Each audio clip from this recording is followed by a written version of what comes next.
Bonjour à tous et bienvenue pour ce meet-up numéro 25 organisé par le Health Data Hub sur la cartographie des pathologies aux outils du numérique pour l'anatomopathologie.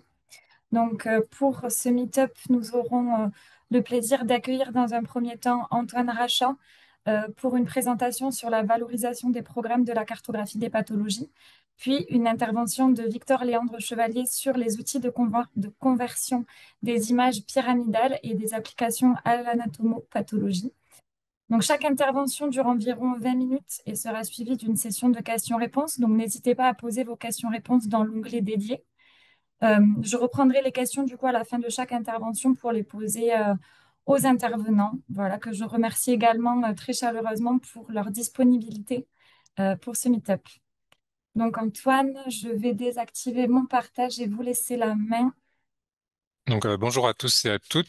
Je vais faire une présentation que j'ai déjà faite en quasiment la même en mois de juin lors de la journée de l'Open Science organisée par le Health Data Hub sur la cartographie. Alors c'est pas une présentation habituelle, c'est un focus sur et un retour d'expérience peut-être sur le partage des programmes de repérage des pathologies. Je sais pas pourquoi j'ai la barre en bas, bon, peu importe. Juste un mot de contexte, donc pour peut-être parmi vous, certains ou certaines connaissent pas bien la cartographie. Le point de départ de cet outil, c'est d'essayer de mieux comprendre les dépenses de santé, qui est l'un des trois piliers de l'amélioration de la résilience et du maintien de la résilience du système de santé selon l'OCDE, donc avec l'identification des priorités de santé publique et l'amélioration de l'efficience du système de santé. Donc comprendre les dépenses de santé est essentiel. Et alors qu'il y a quelques années encore, on va dire 10-15 ans, la description des dépenses de santé se faisait essentiellement par une logique comptable, donc par poste de dépenses, les consultations, les hospitalisations, les dépenses de spécialistes, de médicaments, etc. Il y a eu une prise de conscience que c'était insuffisant et qu'il fallait aussi une approche médicale, donc par pathologie. Donc les dépenses liées au diabète, au cancer, maladies cardiovasculaires, etc. Donc ça rejoint la notion d'economic burden of disease quelque part, donc la charge économique liée aux pathologies. Et donc c'est l'objectif de la cartographie, donc décrire les dépenses par pathologie, l'objectif principal. Et c'est important d'avoir ça en tête, même quand on réutilise ces données. Donc il y a plusieurs approches pour décrire les dépenses par pathologie. Soit on sélectionne les prestations qu'on estime être en lien avec une pathologie et on fait la somme des dépenses de ces prestations et on estime que c'est les dépenses liées à la pathologie. Alors il y a un certain nombre de défauts de cette méthode, même si elles peuvent être intéressantes dans certains cas. Dans une approche plutôt politique, comme c'est le cas ici, et de vision globale des dépenses liées aux pathologies, il est en général préconisé d'utiliser plutôt des méthodes de General Cost of Illness Study, c'est-à-dire de partir de l'ensemble des dépenses et de les répartir entre les pathologies et de faire en sorte que la somme des dépenses de toutes les pathologies fasse bien le total des dépenses. Un des résultats principaux, c'est ça, hein. Ici, je vous ai illustré. Je ne présente pas tous les résultats de la cartographie, c'est vraiment pour illustrer à quoi sert l'outil. Donc ici, vous avez les dépenses réparties entre les grandes catégories de pathologies en 2023. Pardon, c'est pas les dépenses, les effectifs de personnes. Les dépenses, ça vient après.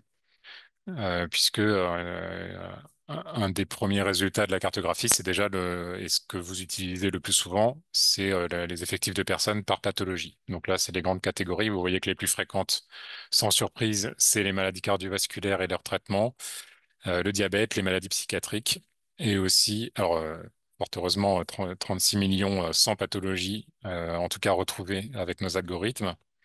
Et une partie importante aussi, mais qui a une catégorie assez hétérogène, des hospitalisations hors pathologie repérée. Ce qu'on appelait autrefois les hospitalisations ponctuelles et qui regroupent en fait les motifs qui ne sont pas pris en compte dans les autres algorithmes. Et donc on définit aussi donc alors, c'est une autre définition un peu maison, hein, des maladies chroniques, qui sont toutes les pathologies au-dessus du trait en pointillé, sauf l'embolie pulmonaire qui est exclue des maladies cardiovasculaires et donc qui représente plus du tiers des personnes incluses dans la cartographie.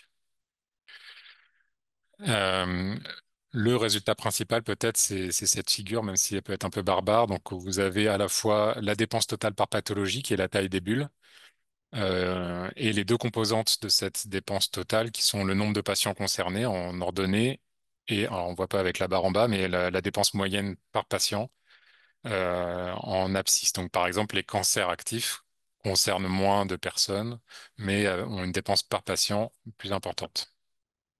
Donc voilà, c'est tout ce que je dis là pour les résultats. Si vous voulez en savoir plus, je vous invite à aller sur le site Data Pathologique, un site de data visualisation de l'ensemble de ces résultats, à la fois sur les effectifs, les prévalences et sur les dépenses.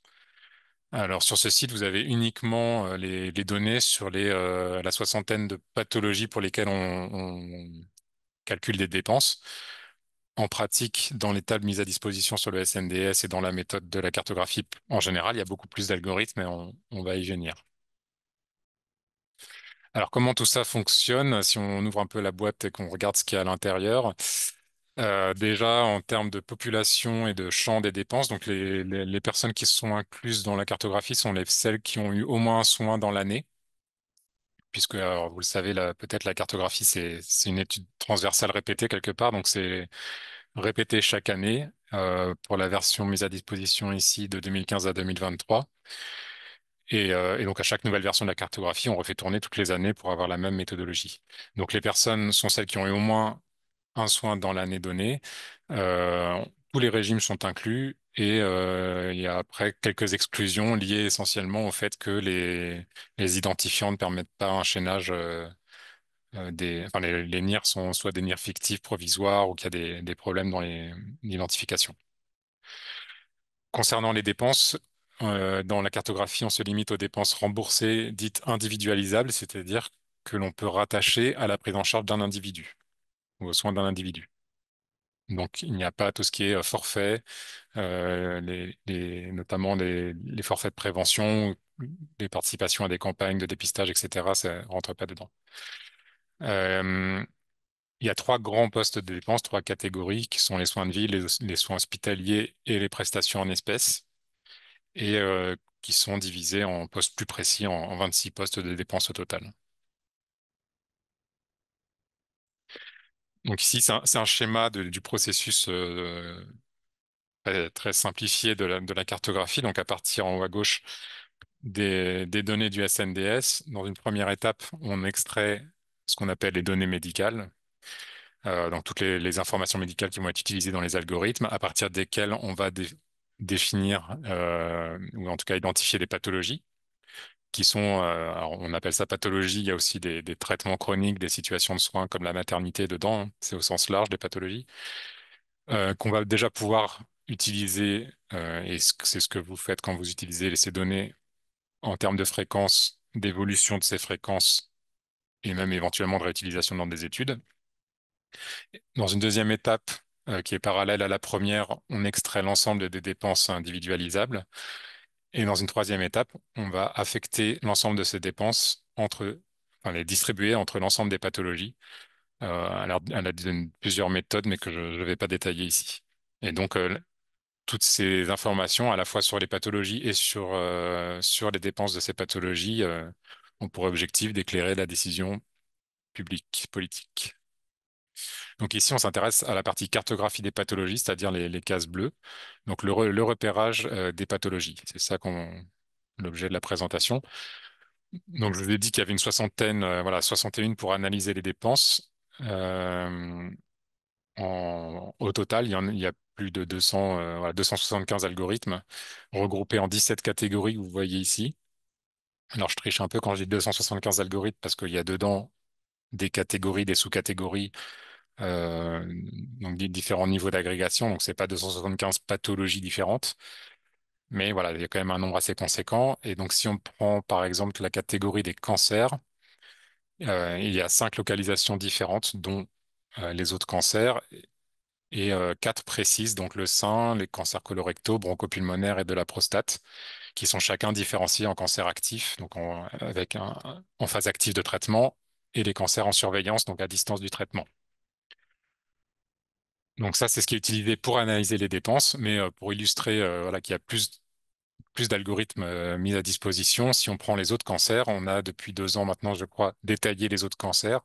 Et donc, on a plus de 114 algorithmes aujourd'hui, donc 30 localisations. Donc, vous voyez un échantillon ici, puisqu'évidemment, il y avait un besoin et une demande bon, qui venait de nous-mêmes, hein. Je pense que tout le monde est content d'avoir ces algorithmes, mais ça vient de nous, d'avoir, voilà, de pouvoir, par exemple, repérer les cancers du pancréas, les cancers du col qui font l'objet d'un dépistage, donc d'autres cancers, évidemment, importants de par leur fréquence ou par les actions de santé publique qui peuvent être menées.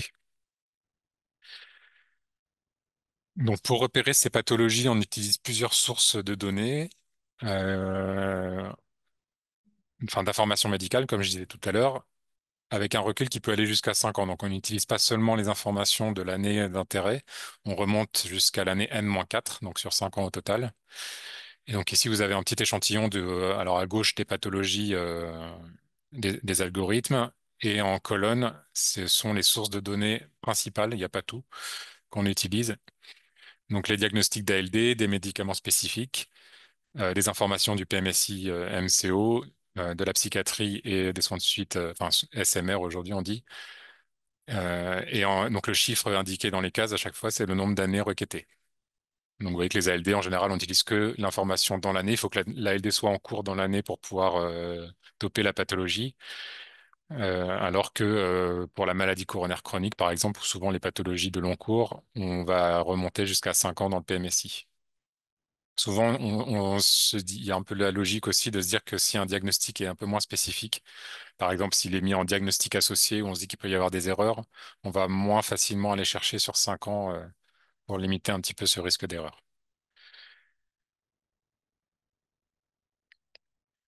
Donc tous ces algorithmes, depuis maintenant quelques années, on a complètement changé de la méthode. Avant, il y avait un programme SAS par pathologie donc, qui faisait tourner ces algorithmes pour extraire les données et puis les combiner pour repérer les pathologies. Aujourd'hui, on a séparé l'information médicale d'un côté, qui est dans un fichier Excel, dont vous voyez un extrait ici, qu'on appelle le référentiel médical, et qui contient en fait l'ensemble des informations des algorithmes, mais standardisées, découpées en petits morceaux, pour pouvoir être utilisées directement par des programmes, donc qui sont aujourd'hui en R, et ces programmes, en fait, c'est plus un programme par pathologie, mais c'est un programme par source de données.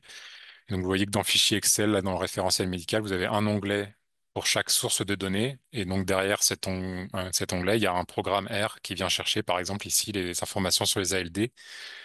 Donc, il va requêter dans l'étape d'ALD du SNDS en utilisant les informations du référentiel médical. Donc, il va chercher, par exemple, ces codes SIM de E10 à E14 entre le 1er janvier et le 31 décembre de l'année pour l'algorithme du diabète. Autre exemple, pour le PMSI-MCO, par exemple, on va pouvoir définir aussi une date de début, une date de fin, définir si les différents critères comment les différents critères de la ligne vont être combinés. Est-ce qu'il faut au moins un des critères? Est-ce qu'il faut qu'ils soient tous présents? Alors si on met juste et, c'est tous présents dans l'année. Si on met et sais-je, c'est dans un même séjour, on a ces différentes conditions qui sont combinées.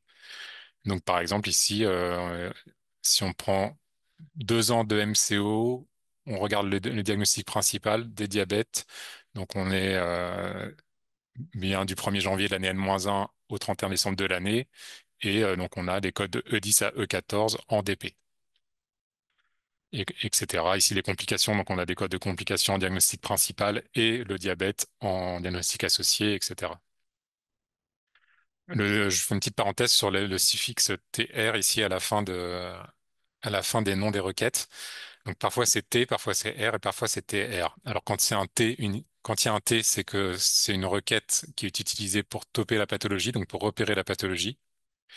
Si c'est un R, c'est qu'elle est utilisée pour rattacher le séjour. Donc je reviens un petit peu en arrière. Ici, pour rattacher les dépenses du séjour aux pathologies, on va utiliser cette requête. Dans un certain nombre de cas, on utilise, et c'est aussi le but de cet outil, on utilise exactement la même requête pour repérer la pathologie et pour rattacher le séjour à la pathologie, ce qui permet que quand on fait une modification, ça impacte d'emblée les deux étapes du processus.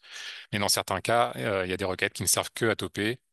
et des requêtes qui ne servent que à rattacher les séjours aux pathologies. Alors, je pense que dans la version partagée, on a gardé que celles qui étaient en T, puisque ce qui vous intéresse ici, c'est le repérage des pathologies. Et enfin, un autre exemple sur les médicaments, pour continuer dans les exemples. Donc, on a ici toujours la période de temps, le nombre de délivrances que l'on veut dans l'année. Et ici, des mots-clés qui correspondent en fait à des listes de codes CYP sur un référentiel médicament qui est une table à part, on pouvait pas ici mettre tous les codes CYP concernés, ça aurait été beaucoup trop long. Et donc, on les a regroupés à l'aide de mots-clés qu'on retrouve ici. Et enfin, donc il y a un onglet. Alors, il y a un onglet combinaison qui est un peu un onglet intermédiaire qui sert en fait pour les algorithmes cancer qui sont particulièrement complexes, qui permettent de combiner les critères de cancer, mais avec des étapes successives hiérarchisées. Et sinon, pour un algorithme lambda, on va dire, c'est directement dans l'onglet synthèse. Ici, par exemple, pour le diabète, qu'on va aller combiner bah, la petite brique des ALD, la petite brique des médicaments, les briques du MCO, etc., pour dire ben, la personne est identifiée comme ayant un diabète si elle a au moins un de ces critères. Les pipes, là, les barres verticales, c'est des ou. Donc ici, ALD ou mais trois délivrances de médicaments dans l'année, ou trois délivrances dans l'année N-1, ou un DP, un DR, etc., dans le MCO dans les 2 ans. On peut aussi exclure des tops qui ont été précédemment euh, définis, par exemple. Ça sert, par exemple, pour les cancers sous surveillance. Ben, on prend l'ensemble des cancers et on exclut les cancers actifs et ça permet de repérer les cancers sous surveillance. Donc tout ça, on le met à disposition. Classiquement, jusqu'à l'année dernière, on mettait à disposition donc les tables individuelles sur le SNDS. Donc, il y avait 4 tables par année, une table de chaînage, une table avec l'ensemble des algorithmes en 0 ou 1, de toutes les pathologies, une table avec les dépenses par poste et une table avec des informations sur le lieu de résidence. Donc, ça, on le met toujours à disposition. Il y a tout ça par année, comme je disais. Il y a toute la documentation méthodologique rédigée sur Amélie, donc les algorithmes des pathologies notamment. Il y a un article si vous avez besoin de citer ces travaux. Et donc, le sujet du jour, c'est le partage des programmes de repérage des pathologies dont je viens de vous parler, donc les programmes par source et tout ce qui gravite autour. On va rentrer un petit peu plus dans le détail. Donc, ce qu'on a mis à disposition, alors déjà, c'est pas tout à fait les programmes qu'on utilise nous, parce que comme je vous l'ai dit, il y a des choses qui sont faites pour les étapes suivantes, notamment le rattachement des séjours aux pathologies dont vous n'avez pas besoin. Deuxièmement, on part de tables intermédiaires internes à la CNAM qui sont aussi utilisées pour d'autres applications, mais que vous n'avez pas. Donc, on les a modifiées pour qu'ils soient utilisables directement sur les données brutes du SNDS. Voilà, comme je disais, on a exclu toutes les étapes liées aux dépenses. Et par exemple, dans le référentiel médical, vous avez pas, il y a un onglet sur le PMSI HAD, les hospitals à domicile. Mais vous avez aucune requête dedans parce qu'en fait, à ce jour, on n'utilise pas l'HAD pour repérer les pathologies. On l'utilise seulement pour rattacher les séjours d'HAD aux pathologies. Et comme on n'a pas mis les requêtes de rattachement, bah, l'onglet est vide. Mais pour autant, vous pouvez le remplir si vous voulez ajouter des choses dedans. Donc, on met à disposition ce référentiel Excel avec tous les algorithmes standardisés, les listes de médicaments, toute la documentation aussi, alors méthodologique comme je disais, mais aussi il y a une documentation sur l'utilisation des programmes et sur l'utilisation du référentiel médical. Il y a un référentiel exemple qui ne contient, je crois, que 5 algorithmes pour que ce soit plus facile pour faire des tests et éventuellement même le modifier parce que là, c'est quand même assez conséquent le référentiel médical complet.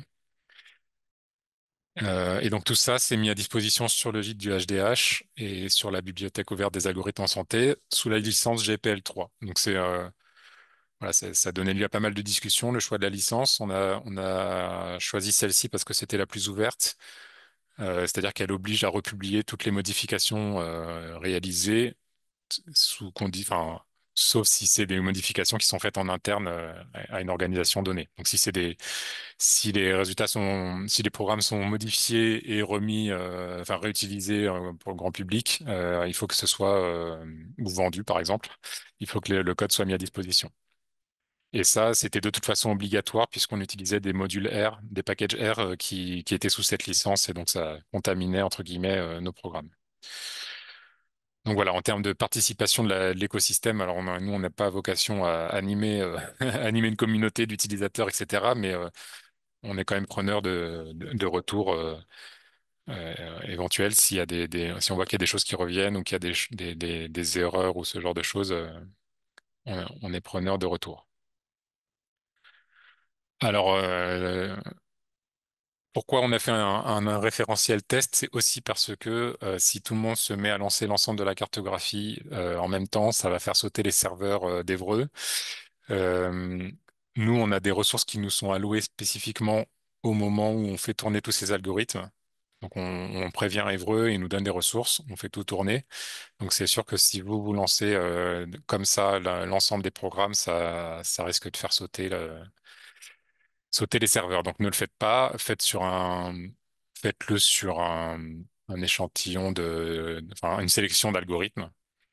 A priori, vous n'avez pas d'intérêt à tout relancer puisque de toute façon, les résultats sont mis à disposition les résultats d'étape sont mis à disposition dans le SNDS. Alors certes, avec un peu de délai, mais si vous avez besoin de le refaire tourner, essayez de le faire par morceau sinon, parce que sinon, je pense que ça va pas passer.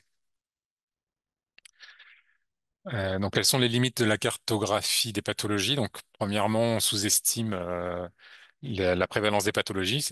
Autrement dit, on ne repère pas tous les cas, puisqu'on n'a que les personnes qui sont prises en charge, diagnostiquées dans le système de soins, qui ont soit une ALD, soit une hospitalisation, soit des traitements. Il y a des pathologies qui sont pas incluses dans nos algorithmes, par exemple tout ce qui est arthrose, troubles musculo-squelettiques, certaines pathologies psychiatriques qui sont pas bien identifiées. Par exemple, les maladies du foie, à part l'hépatite C, on a peu de détails sur les maladies du foie. Donc voilà, on n'a que ce qu'on mesure. Bon, les limites habituelles des données médico-administratives, je m'attarde pas dessus. Le fait que ce soit en année calendaire, je sais qu'il y a beaucoup de demandes d'avoir une carte glissante, c'est-à-dire d'être capable pour chaque individu, à partir d'un temps donné, de repérer dans les 5 ans avant ce temps, euh, par exemple un âge ou euh, un événement une hospitalisation, ou quelque chose comme ça, de repérer dans les 5 ans avant les pathologies. Donc ça, l'outil ne permet pas de le faire. Mais voilà, avec les codes mis à disposition, c'est pas la marche à franchir pour arriver à une carte glissante n'est pas si haute que ça. Les algorithmes sont très complexes. Je vous ai parlé des cancers. C'est voilà, entre nous une plaie à modifier ou à reprendre, hein, puisque c'est voilà, il y a pour les cancers, par exemple, on repère ce qu'on appelle les faux primitifs, donc des cancers qui sont codés comme des primitifs, mais qui sont en fait probablement des métastases. Donc il y a des corrections qui sont faites, etc. Donc voilà, c'est compliqué. Il y a des algorithmes qui sont plus simples, mais c'est pas le cas de tous. Et ce qui fait que quand on doit, enfin, déjà le référentiel est très carré, très standardisé, mais c'est complexe. Et quand on fait une modification dans une cellule, bah faut bien réfléchir parce que bah, il y a potentiellement d'autres modifications à faire, soit sur d'autres onglets, soit sur le même onglet, et ça peut tout perturber si on fait une modification. Donc attention. Les précautions à prendre aussi. Donc, pour rappel, l'objectif premier, c'est quand même de répartir les dépenses. C'est pas de faire de l'épidémiologie, même si ça peut être utilisé éventuellement selon vos objectifs pour faire de l'épidémiologie. De travailler sur une seule version, donc ne pas fusionner, par exemple, la G11, la G12 ou même la G8 à l'époque qui portait, ou G8 ou G7, je sais plus, qui portait sur les années avant 2015. Il suffit pas de prendre les programmes et de les faire tourner sur les années avant 2015 pour avoir des résultats fiables avant 2015. Donc c'est votre responsabilité. Par exemple, avant 2015, il n'y avait pas toutes les ALD pour tous les régimes, donc on sait que c'était imparfait. Il y a des raisons pour lesquelles nous on commence la carte en 2015, hein, donc prudence. Et voilà. Donc à quoi ça peut servir? Bah, faciliter les études, ça encore plus que simplement mettre à disposition les tables, puisque là vous pouvez vous-même ajouter, modifier des algorithmes. Euh, Mieux comprendre la méthodologie, si vous posez une question sur un algorithme donné, bah là, vous voyez directement ce qui est fait très précisément. Alors, ça peut demander un peu d'investigation, de se plonger dans le référentiel et dans les programmes, mais au moins, vous avez, par exemple, les filtres qui sont faits, vous les avez dans les programmes. Réutiliser les requêtes, les fameux programmes par source, bah, vous pouvez les reprendre pour d'autres études, hein. Vous voyez les requêtes SQL qui sont faites et comment elles sont faites et avec quel filtre. Alors encore une fois, dans l'objectif de la cartographie, hein, c'est pas pour ça que c'est un label CNAM pour reprendre ces programmes tels quels et les utiliser à tout bout de champ. Et enfin, bah voilà, quelques perspectives donc sur à la fois traduire ces programmes dans d'autres langages et comme je le parlais, les adapter pour une cartographie glissante, si ce n'est pas déjà fait, puisque je sais que dans certaines institutions, c'est fait depuis longtemps. Mais là, voilà, au moins ce sera la cartographie telle quelle et pas un remaniement, enfin une recréation à partir de zéro si vous adaptez ces programmes. Donc voilà, je tiens quand même à remercier l'AMDAC et le groupe de travail qui avait été organisé par l'AMDAC autour du partage des codes en open source, puisque ça m'a beaucoup aidé, enfin ça nous a beaucoup aidé, et moi aussi, à- pour nous guider, pour savoir voilà, le choix de la licence, à qui on partage, comment on fait, etc. Notre juriste, le HDH pour la mise à disposition du Git. Et voilà, bon, je vous laisse lire la diapositive, mais si vous avez des questions, je peux y répondre. Merci beaucoup pour cette présentation. Très bon respect du timing, donc c'est super. On n'a pas beaucoup de questions sur le chat. Il y avait une question notamment par rapport donc on a bien compris que vous appelez aux contributions pour faire en sorte que le programme soit adaptable sur les années de façon plus glissante. Mais y aura-t-il une version G13 sur d'autres années du SNDS? Alors, je vais pas, moi, je suis parti du, je suis toujours à la DSES, mais je suis aujourd'hui à Epifar, donc je ne suis plus en charge de la cartographie, donc je vais pas m'engager pour eux. Mais l'idée, c'est quand même de mettre à disposition chaque année alors les programmes qui ne devraient pas trop changer normalement et les algorithmes. Il y a des petites corrections qui sont apportées chaque année sur les algorithmes. Il y a donc oui, normalement cette année, on va remettre à disposition et ben, de toute façon chaque année on met à disposition les tables de la nouvelle version sur le SNDS, D'accord. les tables individuelles. Donc là, on a mis en juillet 2015-2023, là j'ai 12, et Mhm. donc ben, en juillet prochain, on aura 2015-2024. D'accord. Très bien. Ben, merci beaucoup. Je vois qu'il n'y a pas d'autres questions dans le chat. Si jamais elles arrivent au fur et à mesure et qu'il nous reste du temps à l'issue de votre... Ah, alors il y a une main levée. Par contre, on n'a pas la possibilité de vous donner la parole sur l'outil Zoom. Je suis désolée pour ça. C'est un peu, c'est moins pratique. Du coup, si vous avez la possibilité d'écrire votre question dans l'onglet questions-réponses. Vous faites une charade sinon avec les émoticônes, on peut essayer de comprendre la question, mais Je pense que ça peut être un peu compliqué. Du coup, alors je vois toujours pas de questions. Je pense que le temps que la personne tape la question, après des fois quand on lève enfin quand on fait un geste, ça lève la main automatiquement, donc ça peut être une erreur. ouais. Bon, ce que je vous propose, c'est que j'introduise Victor, qu'on passe à la présentation suivante et puis on pourra prendre la question s'il reste du temps à la fin. Donc, n'hésitez pas à rajouter des questions dans le chat et bien préciser vers quelle présentation ça porte. Merci encore, Antoine, pour cette belle intervention au sujet de la cartographie des pathologies. Donc, merci à toi, Victor, pour la présentation suivante qui consiste à présenter un outil de conversion d'images pyramidales appliqué à l'anatomopathologie. Donc, toi, tu es data engineer au Data Hub et donc je te laisse la parole si tu peux partager ton écran. Merci Laurie. J'ai l'impression que le son est un peu chez toi. Ouais, vous m'entendez bien? Oui, c'est mieux. Ok. Du coup, aujourd'hui, je vais vous parler d'un outil de conversion. Vous m'entendez pas très bien? Ça grésille encore un peu, mais peut-être qu'il faut que Ok. tu te mettes plus proche du micro, je sais pas. Ouais, je vais essayer. Donc, Merci. ouais, aujourd'hui, je vais vous présenter un outil qu'on a développé au HDH, un outil de conversion d'image dite pyramidale.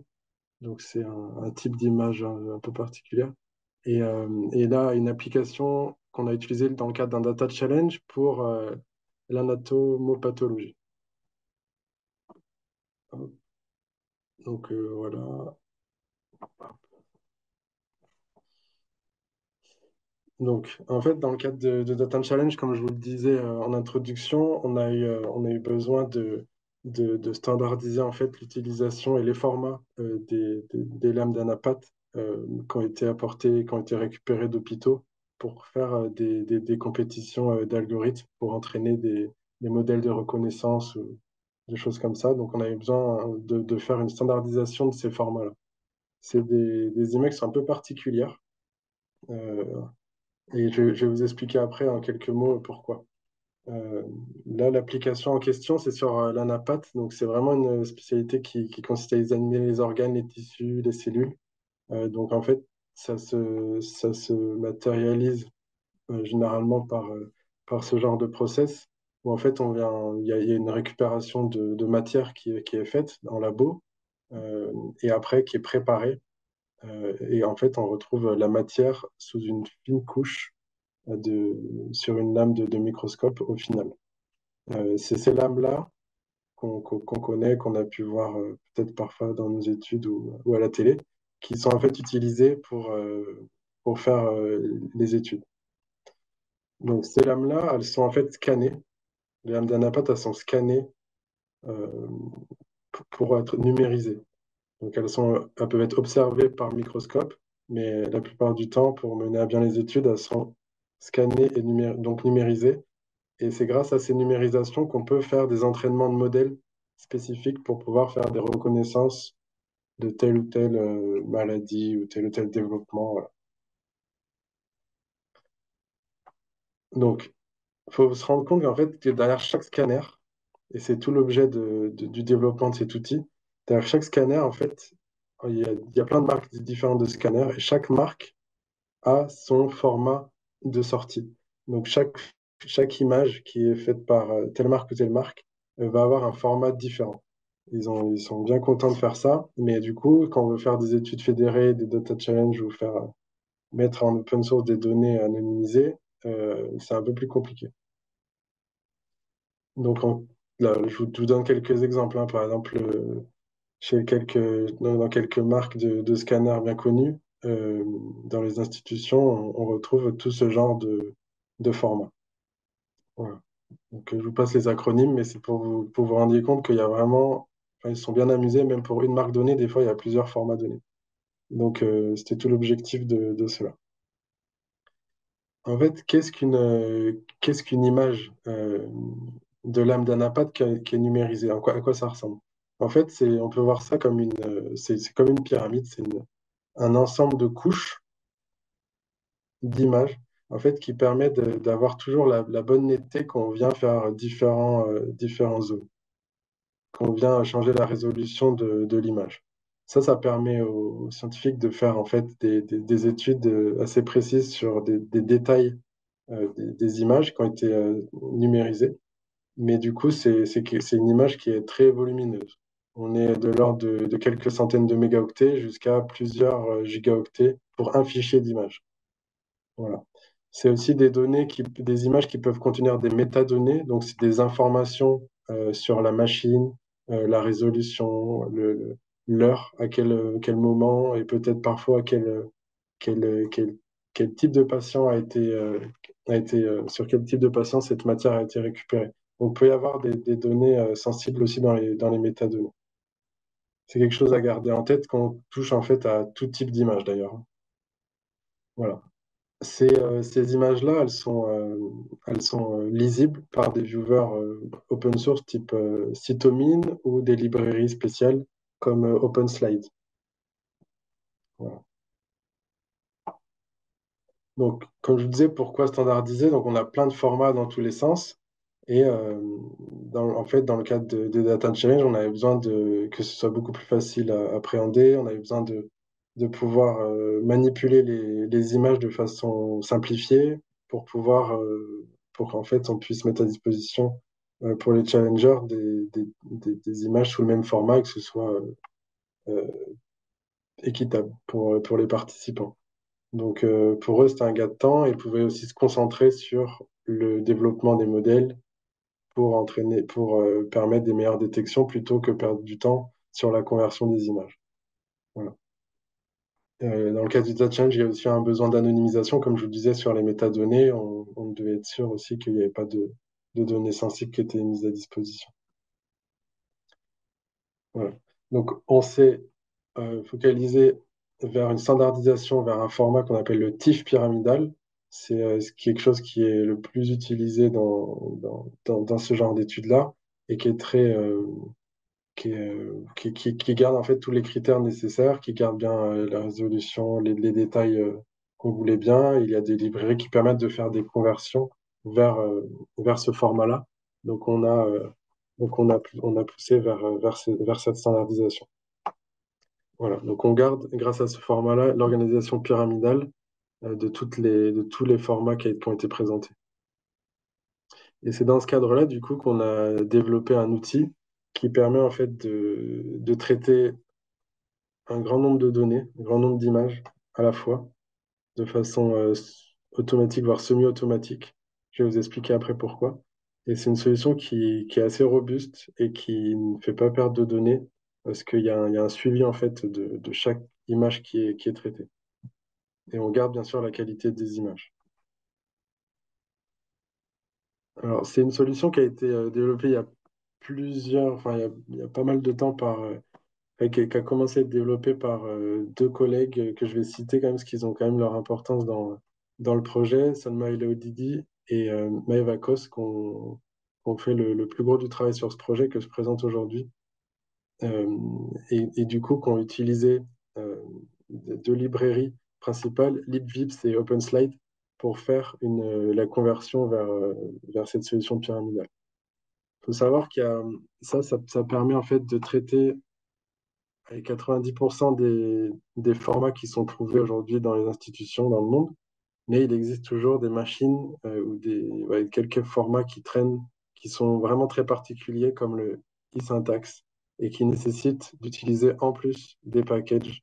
Voilà. Donc ça, c'est pas dans la solution que je présente aujourd'hui, mais c'est tout aussi important d'avoir en tête que normalement, vous serez tranquille si vous voulez convertir des images avec cette solution, mais que il est possible qu'il y ait des formats qui ne soient pas traités. Voilà. Donc c'est grâce vraiment à ces deux librairies, ces deux packages-là qu'on peut faire la conversion d'un format à un autre. De façon très synthétique, je vais vous présenter l'outil. Donc, on l'a appelé Picola chez nous.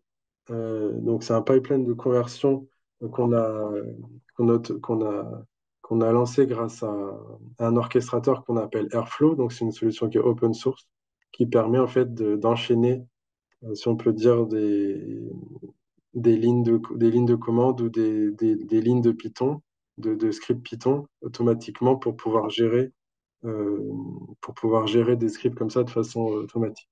Donc, de façon très simple, l'utilisateur donné dépose en fait ses fichiers dans une partition d'un ordinateur ou d'une machine virtuelle. Et après, on lance le pipeline. Je vais vous montrer après comment faire ça.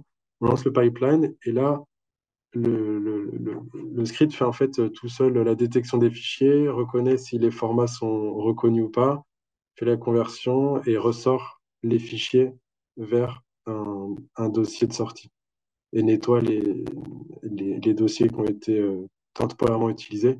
Mais l'idée, c'est qu'on retrouve en sortie, après avoir cliqué sur le bouton, les images converties. Cette solution donc, présentée aujourd'hui, là, elle est disponible dans la boîte, aussi dans le GitLab du HDH. Donc vous pouvez télécharger, cloner le projet en question et le déployer chez vous pour convertir des images. Tout est expliqué. Il suffit de suivre le README. Il y a un make install qui permet de faire l'installation en un clic. Il n'y a pas besoin de faire 40 lignes de code. Donc en une fois, vous installez tout sur votre machine, sur votre serveur. Voilà. Et s'il y a besoin, bien sûr, d'aide pour des installations ou quoi, n'hésitez pas à nous écrire. On fera de notre mieux pour vous aider. Voilà. Aussi, les images, elles peuvent être zippées en entrée. Il y a beaucoup d'hôpitaux, d'institutions qui zippent qui compressent leurs images avant par souci de stockage, hein, pour que ce soit plus efficace. Donc aussi, ce pipeline permet de gérer les zips et de convertir quand les images sont zippées aussi, hein. Voilà. Hop. Juste un petit mot sur Airflow, c'est vraiment un outil qui est très puissant parce qu'il permet de vraiment d'enchaîner les lignes de script de façon intelligente. C'est ce qu'on appelle un orchestrateur. Et, euh, et ça s'appuie en fait sur une logique de DAG, donc des diagrammes orientés cycliques. On peut le voir comme ce qui était présenté avant en fait. C'est des boîtes qui s'enchaînent jusqu'à temps qu'on arrive à notre sortie. Voilà. Et voilà. Donc, une fois qu'on a fait l'installation du projet, qu'on ouvre l'interface Airflow, on arrive sur une page qui ressemble à ce qu'on a en haut. Et on voit en fait qu'on a notre projet pour convertir. Et on peut le lancer avec le petit bouton Play qu'on trouve là. Et après, ça lance la conversion de toutes les images qu'il y a dans le dossier en question, qu'on a configuré au fur et à mesure du projet. Et à la fin, une fois que c'est validé, on arrive à en fait un run qui a été successful. Et voilà, ça ressemble à ça en fait, l'interface d'Airflow. Voilà. Je je rentre pas dans les détails de l'utilisation, mais c'est vraiment très bien décrit en français sur la boisse. Donc je vous invite à l'essayer et à convertir des images qui peuvent être de tout type en fait. Là aujourd'hui, elle est vraiment adaptée pour des images qui ont été scannées pour l'ANAPAT, mais on peut adapter très facilement en fait ce pipeline pour tout type d'image. Donc n'hésitez pas, si vous avez beaucoup d'images, beaucoup de volume, c'est quelque chose qui peut être installé sur un serveur par vous ou vos équipes. Voilà. Je vous propose de passer aux questions si vous en avez, et je vous remercie pour votre écoute. Merci Victor pour cette présentation. Il a notamment cet outil a été utilisé pour le Data Challenge Visiomel. Donc, c'était un Data Challenge qui portait sur des lames d'anatomie pathologique donc sur le mélanome, donc numérisé avec un fort grossissement. Et ça a été mis à disposition dans le cadre de ce challenge et très apprécié des challengers. Voilà. Donc, j'ai mis le lien vers l'outil dans le chat. Et donc là, on a une question pour Antoine Rachat. Donc la question, c'est avec qui travailler lorsqu'on travaille sur le cancer de la prostate. Donc dans Observapur, nous avons un suivi des cancers de prostate dans le SNDS depuis 2012. Et la question, c'est comment travailler ensemble? Alors, il y a plusieurs choses. On n'est pas forcément impliqué dans toutes les évaluations des algorithmes de la cartographie, hein, parce qu'il y a beaucoup d'études qui sont menées, notamment dans le cadre de la MIBOAS. Euh, si vous avez une demande de collaboration, le mieux, c'est d'écrire à la CNAM. Alors, encore une fois, enfin, moi, je peux relayer le mail si vous voulez, mais sinon, vous écrivez à... Je peux mettre le Gonzague de Beny, qui est le responsable, pour voir s'ils ont l'intérêt et les ressources pour collaborer. Mais sinon, on est assez ouvert pour que les gens s'en emparent enfin les gens, l'écosystème, comme on dit, et les valident de leur côté, quoi. À la limite, enfin, l'avantage qu'on participe, c'est qu'on peut on peut vous faire profiter de notre expertise, mais inversement, on est aussi partie prenante. Donc, bon, je pense qu'on est assez critique vis-à-vis de nos algorithmes, mais je pense que le critère principal de choix, c'est si on aura des ressources ou pas, quoi, pour, euh, pour, euh, D'accord, oui. pour collaborer. Est-ce que à la limite, je peux communiquer l'adresse mail de la personne que vous avez évoquée à la personne qui a posé la question pour qu'elle... Oui, Ok, ben, je ferai ça à l'issue de la réunion. Merci pour la réponse. Je vois qu'on n'a pas d'autres questions dans le chat. Merci à tous du coup pour vos interventions qui ont été très intéressantes. Le support sera partagé si vous n'y voyez pas d'objection, Antoine. Et un replay sera disponible sur la page Meetup du Health Data Hub et sur la page YouTube du Health Data Hub.